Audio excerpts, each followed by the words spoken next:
الحمد لله رب العالمين حمدا يوافي نعمه ثم الصلاة على النبي أكرم مبعوث بخير في أفضل الأمم وعلى آله وصحبه ومن والاه أما بعد فالسلام عليكم ورحمة الله وبركاته. إن شاء الله تعالى maanta waxaan wadaagi doonaa barnaamijkeeni nuxurka buugaagta. buuga aan jeclaystay inaan idila wadaago maanta waxa la yiraahdaa ماذا قدم المسلمون في العالم. buugan waxa qoraa ya dhakhtar sooyaalyahan mufakir reer Masri ah oo Masar u dhashay imikana nool oo loo yaqaan Raaqib As-Sarjani. Raaqib As-Sarjani waxaan u maleynayaa inuu yahay qoraaga inta imika dhowr ilaa 20 buug meelahaas soo qaadanay oo qoraaga ugu faraha ugu badan ugu buugta badan ee buugtiisa wadaagnay. laba buug hore oo leeyahay baan wadaagnay Ar-Rahmatu fi Hayati Rasuulillah sallallahu alayhi wasallam iyo buugan kale loo yaqaan Al-Ilmu wa Binaa'u al-Umam. wala buug aad u qiimo badana buugana maanta ay wadaagayna isna waa saddex labada buug hore u lamid yahay buug aad iyo aad u nafci badan. waxa dabcan nusqadan hayo waxay ka kooban tahay aniga nusqadan hayo waxay ka kooban tahay laba mujallad bay ka kooban tahay. nusqadaha qaar ba waxay ka dhigayaan buuga waxay ka dhigayaan nusqadaha qaar waxay ka dhigayaan hal mujallad oo dakhmiyo weyn ilaa 900 page meelahaas. dabacada kala duwan tan waxa daabacday muassasatul Iqra ba daabacday sadarada walaw mujallad. si guud buuga saad ciwaankiisa ka aragtaan wuxuu ka hadlayaa jaanibka xadaaradda. Raaqib As-Sarjani wuxuu leeyahay ilaa ku dhawaad kotonkiisa buug waxay u badan yihiin isagoo cilmiga dhakhtarnimada bartay waxay u badan yihiin xadaaradda islaamka iyo taariikhda islaamka u badan yihiin. buugan waxa uu kaga hadlayaa qayb kamid ah ama waxyaabaha ay ku soo kordhiyeen muslimiintu xadaaradda insaaniga. wuxuu waan hoosaad ka dhigayaa ishaamatul muslimiin fi xadaarati al-insaaniyya. muu oran ishaamatul muslimiin fi xadaarati al-islaam. wuxuu leeyahay ishaamatul muslimiin fi xadaarati al-insaaniyya. sideedabana ilbaxnimada iyo xadaaradda cid gaar ah ma sheegato oo cid gaar ah ma taada anaga iska leh. waxaan uga jeedaa yani ilaa min abuna aadam ilaa iyo maanta ay noolnahay adduunka xadaaradii soo maray ee kala duwanaa xadaarad walba waxbay ku soo kordhisay meel bay keentay tii ku xigtaa ka qaaday way sii horumarisay waxna way ku dartay saasuu tasalsulkaas lagu soo gaaray. marka lama oran karayo sayimka mustashqiintu yiraahdaan wax walba iyagu ay isku koobaan. muslimiintu saamay ahayn falsafadii iyo aqoontii iyo ilbaxnimadii ay ka dhaxleen ilbaxnimooyinkii hore waxna way ku sii dareen wixii ay hayeen way iqraar bay ku sameeyeen oo cidii lahayd bay u nisbeeyeen oo may xaqoodii may duudsin. halka meelaha qaarimka aad ku arki karaysid kitaabo badan oo kutub badan oo muslimiintu ay qortay oo cid kale loo nisbeeynaya ama laga yaabo content page oo dhan inuu nin iska soo koobi garaysto oo kitaabkiisa dhex dhigo iyo isagoon wax xigashayo wax reference oo raadraac aan sameeyay. kitaabku markaa wuxuu ka warramaya jaanibka xadaaradda waxyaabaha ay muslimiintu ku soo kordhiyeen adduunka haday noqoto akhlaaq oo macnawiyan ay noqoto haday noqoto xisi oo wax la taaban karayo noqotaba. wuxuu ku bilaabayaa buugiisa markaa buugu waa buuga dakhmiga weyn. insha Allah taala waxaan isku day doonaa inaan soo koobo qaabkii hore aan idila wadaagi jiray inaan cutubiyada idin faahfaahiyana inaanan de kari karayno maadaama buugu aad u fara badan yahay. wuxuu ka kooban yahay 8 qaybood. 8 qaybood waxa ku sii dhex jira de intaas oo fusuul. دائما راقب السرجاني قاب قرال كيسا قراغا اد اخسنسا قاب قرال كيسا inaad fahantaa wax badan bay ka qayb qaadanaysaa. دائما راقب السرجاني markuu buugta qorayo inka buugta in badan baa buugta akhristay wuxuu qoraa wuxuu oranayaa baabu kada tan wuxuu hoos geliyay fasalka uu hoos geliyay wuxuu hoos geliyay fusuusha uu baabka hoos geliyay fasalka markuu fasalka soo qaato fasl al-awwal markuu soo qaato waxa ka hadlayo uu yiraahdo waxa soo ka hadlaya wuxuu hoos gelaya mabaaxid mabxathu kada mabxathu kada mabxathu kada mabxathu kada oo fasalkii uu ku qaydan wuxuu ka hadlayay marka wuxuu ka kooban yahay intaas oo fasal intaas oo mabxathu ka kooban yahay abuga labada mujallada saddex waxa isku day doonaan ishaarooyin tilmaamoyin ka bixiyo waxyaabaha soo kordhiyaan aan tilmaamo xissan wa macnan راقب السجاني هردعة وكذا ورميا محا حضارة ليلة هذا من قرب قيحية وأنا بالمرجع عادون نقول كريسيد مركز دول تعريف حضارة دين الوقت وحسوس سردين يا علماء الحضارة ده وحيكون تعريفيا كدب حضارنا يا تعريف قدرتي وحورنا يا الحضارة هي قدرة الإنسان على إقامة علاقة سوية من ربه والبشر الذين يعيشون معهم وكذلك ما فيه من الثروات يعني وحليه هي حضارة وحليل هذا أود إنسان كو أوجو حريرك وللي هي ربي ولما وسيس من وجو ليه ربي وللي كو يدتك وكل حنوري بالشيء ولا نوري هي إياه ماتيريالس كوحي ماتيريالس أجابه دنيا ياله كون كان ياله حريرك وللي مركا وكذا حضارة إنسان كويني صدق تير كتاجنت هاي كو حريرك إنسان كللي ربي جوه توحيدك لابو حريرك بالشدة وللي حرير وناكسن وياهي وبالشدة مركز تا حريرك وناكسن هذا أو أي waxay ku tacaamulayaan ama xiriirka ka dhaxeeya wanaagsanaado bulshada iyo qofka xiriir ka dhaxeeya wanaagsan marka bulshadaas horumarto laakiin marka xiriirka bulshada ka dhaxeeya uu fasahaado haday noqoto mucaamalaad iyo haday noqoto waxyaabo kalaba waa markasto xadaaradaas leedahay waa xadaarad dib u dhacday waan xadaaradaha adduunka inta badan lagu xusin waxa kale uu sheegayaa qayb say materialiska bay'ada yaala say ula tacaamulaan buu sheegayaa ayuu tiirka saddexaad ka dhigaya marka waad arkaysaa inuu mafhuumkii xadaarada balaariyay sidoo kale wuxuu oranayaa ma jirto buu leeyahay xadaarada adduunka soo martay oo saddexda tiir si siman uga adeegta waxa uu leeyahay xadaaradii adduunka soo maray midba jaanib bay xoog saarisay tusaale ahaan xadaaradii Farisiintu soo qaadanaya qaabkay bulshadu wada dhaqmayseen haday noqoto ninku cid u guursanaya cid xiriirka la sameeyo haday noqoto xiriirka uu rabbiga la leeyahay xiriir faasid ah wuxuu tusaale kale soo qaadanaya xadaaradii nasaarada Byzantine Empire wuxuu kale soo qaadanaya Greek buu soo qaadanaya faraacinadii ilaa yoomna hada oo baxnimada reer galbeed ay maanta awood badan leedahay Mareykan iyo Ingiriis iyo reer galbeed oo leeyahay iyaga qudhoodu materialiski bay xoog saareen waa runtiyo waxa laga yaabaa shay yar oo saaran aalad yar ama laptop yar ama mobile yar inuu kala qiimo bato ama material yar inuu bil aadan ka qiimo bato xaqooda marka nadiradooda loo eego laakiin wuxuu leeyahay xadaarada islaamku ma aha sida xadaarada islaamku saddex tiir bay ku taagan tahay saddex tiirna isku sina waa loo si simanna waa loogu cadaalad sameynaya waxa kale oo ka waramaya Raaqib As-Sarjani waxa uu magac daray xoranaya khasaayis xadaarat al-islam xadaarada islaamku waxyaabaha jirta ay xadaaradaha kale gooni kala tahay wuxuu markaas sardinaya waxyaabaha ay gooni kala tahay wuxuu tilmaamay waxay gooni kala tahay tawxiid waxadaarad uu leeyahay la timid in Ilaahay subhanahu wa ta'ala cibaadada iyo rububnimada iyo rabbinimada loo kaliyeeyo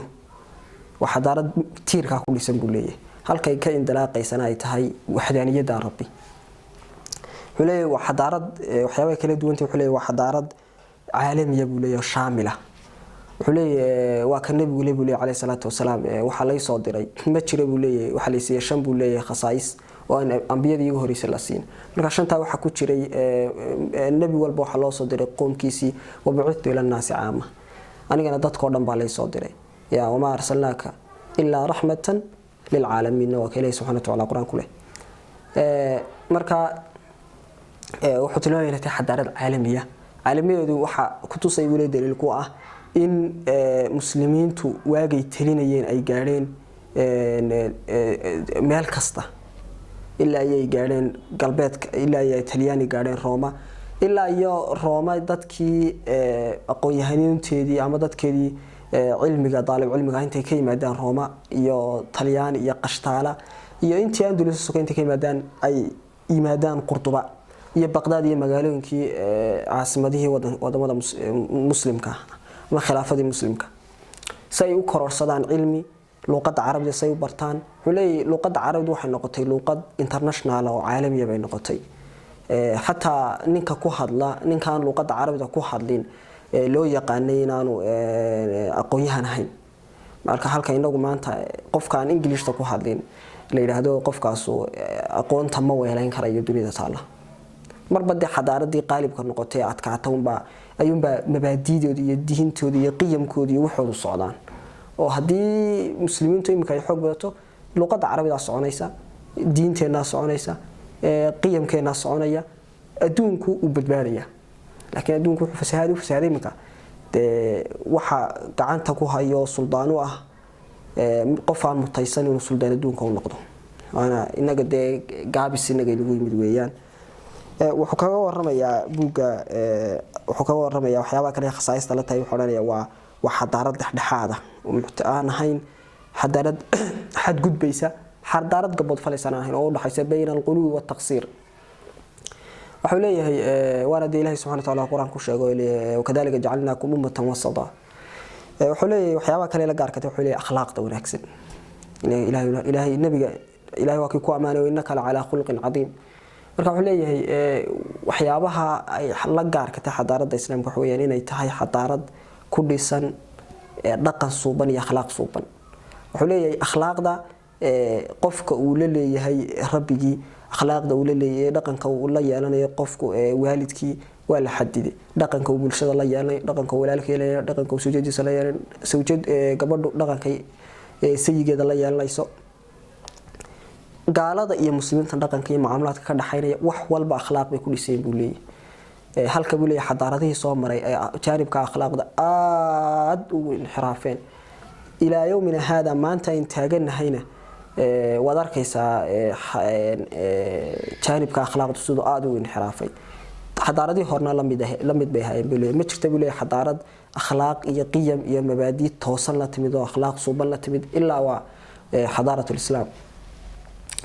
waxa kale wax ka warramay waxyaabaha kale khasaayista la tahay xadaaradda islaamka wax ka warramay inay tahay inay value u yeesho qiimo u yeesho tixgelisay aqoon-yahaniinta iyo aqoontii culimadii bay tixgelisay buu leeyahay aqoontii bay tixgelisay buu leeyahay waxay tirtirtay buu leeyahay uminimadii iyo qofku inuu noqdo qof aan waxba akhriyin waxna qorayn waxay value u yeesho martaba sare dejiso oo ay qiimo u yeesho oo ay haybad u yeeshay buu leeyahay culimadii hatta buu leeyahay looga yimaado buu leeyahay san hadeer idin sheegay Qurtuba iyo Baghdad iyo Dimashq iyo magaalooyin caasimadihii khilaafadii muslimiinta looga yimaado wadamada reer galbeed ilaa Samarqand looga yimaado ilaa iyo Qashtaaliya kasi dhulka ka shisheeya iyo ma waraa nahri la looga yimaado wuxuu leeyahay waxay ku tusaysaa inay qiimo u yeeshay aqoontii waxaad tusaysaa qof kasto aqoon leh ama cabdi haada ama doon haado ama ha ahaado qof aan Carab ahayn oo ajamiye wuxuu value ku yeeshay bulshadii muslimiinta iyo xadaaradda muslimiinta tusaale ahaan imika culimada muhaddithiinta tusaale kala Imaam Bukhari mu ahayn Carab mu ahayn tusaalayaal fara badan baa la helayaa saadaalad wuxuu leeyahay waxay qiimo u yeeshay qof kasta aqoon leh halka buu leeyahay xadaaradihii soo maray insaanka ay aad ugu tunteen jaanibka aqoonta buu leeyahay waxyaabaha kale uu leeyahay muslimiintu way soo kordhiyeen marka wuxuu sardinaya dhowr waxyaabo muslimiintu soo kordhiyeen waxa kamid ah buu leeyahay aqoonta buu leeyahay aqoonta wuxuu leeyahay laba inuu qaybeen wuxuu leeyahay qayb ay muslimiintu horumariyeen oo way aqoon jirtaba laakiin way horumariyeen tadawur bay ku sameeyeen iyo qayb kale oo muslimiintu ay iyagu ikhtiraaceen oo soo kordhiyeen xorey مثلا culumta dhakhtarnimada kala muslimiintu way sii horumareen hore u jirtay culumta fiisigiska culum badan buu tirinaya wuxuu leeyahay culumta ay soo kordhiyeen waxa kamid ah aqoonta loo yaqaano aqoonta inay u bedeleen buu leeyahay tajribo waxa loo yaqaan tijaabo waxa soo qaadanaya caalimkii weynaa Jaabir ibn Hayyan iyo sidoo tijaabada ugu sameeyay aqoonta iyo hal ku dhigyadiisa uu soo qaadanaya al-Haythami wuxuu soo qaadanaya kale ar-Razi culimadaas soo qaadanaya waxa kale oo ka waramaya aqoomaha kale muslimiin soo keenay aqoonta loo yaqaan al-kahala oo cilmiga indhaha iyo wixii ku takhasusay wuxuu soo qaadanaya aqoonyahankii loo yaqaanay Ali ibn Isa al-Kahal oo qarnigii 5aad hijriyada dhintay 430 meelahaas uu dhintaan maleynaya waxa kale oo soo qaadanaya buugiisa loo yaqaan tadkiratul al-Kahalin buu soo qaadanaya wuxuu leeyahay aqoomaha kale soo kordhay muslimiintu waxa kamida aqoonta qalliinka surgery-ga qalliinka wuxuu soo qaadanaya Abu Qasim as-Sahrawi oo leeyahay wuxuu ahaa awwal shaykhin buu ahaa sameeya adawaadkan wax lagu qalo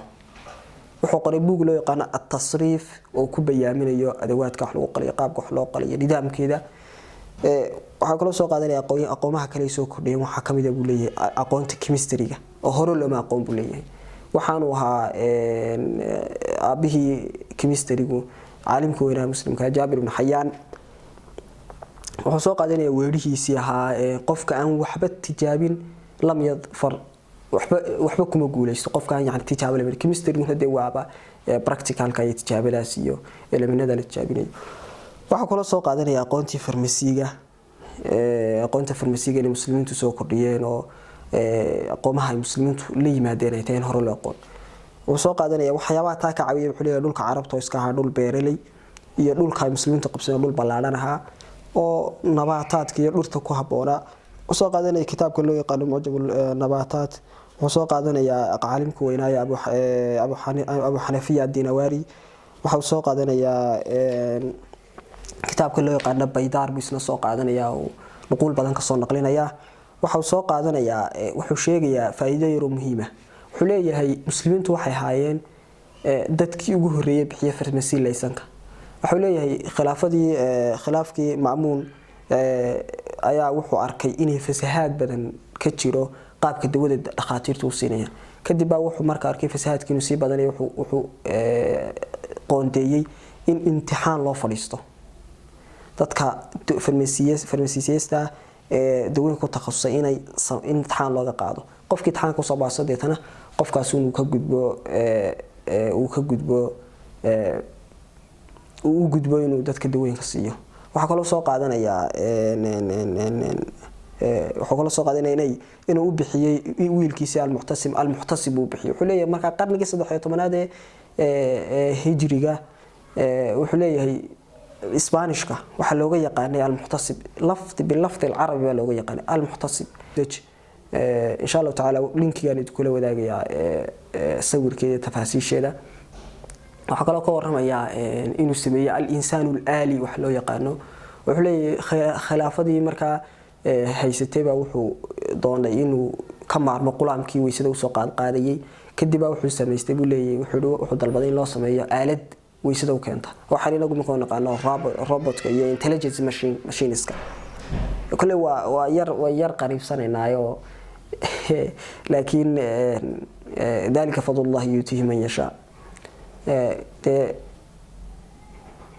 nabiyullah Suleymaan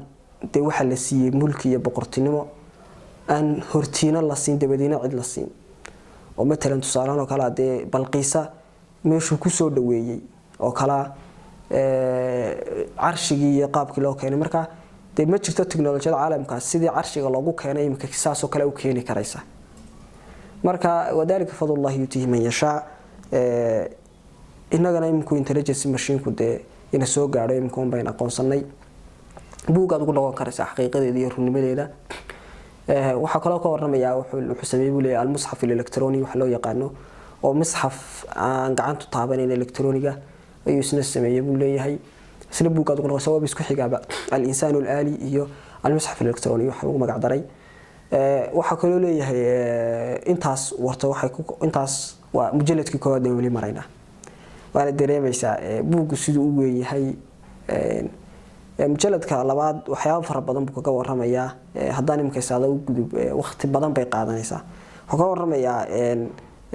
janibka akhlaaqda janibka jamaalul bashari oo jamaalul dhaahir buu ka waramaya jamaalul macnawi buu ka waramaya akhlaaqdii ah iyo waxyaabaha muslimiintu ku soo kordhiyeen waxa ka waramayaa magaalooyinkii caasimadii wadanka muslimiinta iyo qaabka ay haayeen waxa ka waramayaa Qurtuba iyo inta guriga ku yaalo aan la suuraysan karayn inta xamaam ay ku yaalo aan la suuraysan karayn maktabadii buu ka waramaya maktabatu Zahra maktabatu Umayya maktabatu Jaamic maktabadii oo dhan buu ka waramaya inta buu waqtaalay wuxuu ka waramayaa Qurtuba iyo jamaalkeedii iyo xalay beeraheedii iyo quruxdeedii buu ka waramaya wuxuu ka waramayaa naafuraad bahala yar la yiraahdo biyaha qubay inaga soo gaareen buugu sawirada buugu kaga waramaya buugu qayb uu leeyahay sawiraayo dambe ay ku soo gudbinayaan naafuraad baashay loo yaqaan biyaha daadiya wuxuu ka waramayaa biriishkii buu ka waramayaa jaamic Qurtuba ku yaalay Baghdad biyadana ka waramaya iyo qaabka ay ahayd Dimashq buu ka waramaya wuxuu ka waramayaa aqoonta iyo ilbaxnimadu say ugu gudubtay Yurub xaalkeedu buu ka waramaya Yurub taymka u yaacne